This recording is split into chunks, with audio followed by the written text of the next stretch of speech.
runtii aniga waxaan ka mid ahay dhalinyarada ku nool magaalada Beedhabo isla markaasna waxaan ka mid ahay dhalinyarada sida gaarka u xiisaysa inay wadaniyad nabadgeliyo iyo amni helaan waxaa jirta fursado badan markaan helo inkastoo fursada ay ugu yar tahay laakiin markaan fursado aan helo waxaan ku mashquulaa maxaa la yiraahdaa inaan diyaariyo gabay waxyaabo la mid ah ayaan ku mashquulaa waxaan aad u sii jeclaan lahaa inaan dhalinyarta Soomaaliyeed meel kasta ay joogaan gaar ahaan kuwa koonfur galbeed inaan wacyi geliyo aan wax u sheego ilaa waad ogtahay dhibaatada ugu badan haday dhibaatadii ay dhacdo saameynta ugu badan waxa ay ku yeelanaysaa dhalinyarada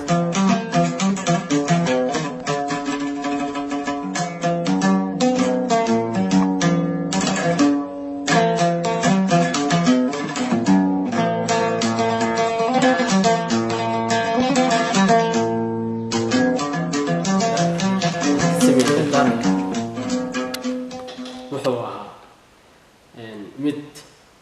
aan markaas ula jeeday dhalinyarada iyo guud ahaan shacabka Soomaaliyeed meel kasta ay joogaan markaas waxaan ku bilaabay gabayga dardaarankeygu waa dahab ii dhaga nuglaada isku duubnimooye cadooyuna kala diline dardaarankeygu waa dahab ii dhaga nuglaada isku duubnimooye cadooyuna kala dilin qaladuu dhacaaye dowlad ha u duminina dabinada cadowna darengaaru yeesha dowladii dalkeena shalaanu dabaal degaynay maanta inaan dumino waa inoo doqonnime shalay markii la dooranayay waanu dabaal degayno waan faraxsanayno hadee waxay ahayd ummadii dhan way mashxaradaysa ilaa caalam badan banaan baxaya ka dhacay maanta inaan dumino waa inoo doqonnimo markaasaan haddana waxaan kugu sii darayaa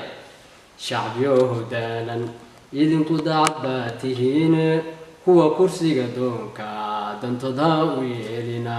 shacabkeena waa daacad oo waxa weeyaan shacab daacad oo dhibaataysan oo nabadii jecel waay laakiin haddii dhinacan laga soo galo danaystaad usoo dhex galo waxaa laga yaabaa in markaas xaaladdu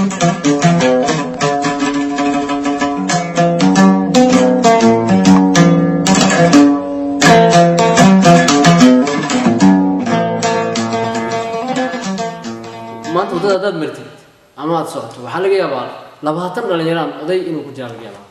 inta kale waa dhalinyaro waxa baabaan waa dhalinyaro waxa dadka baabina waa dhalinyaro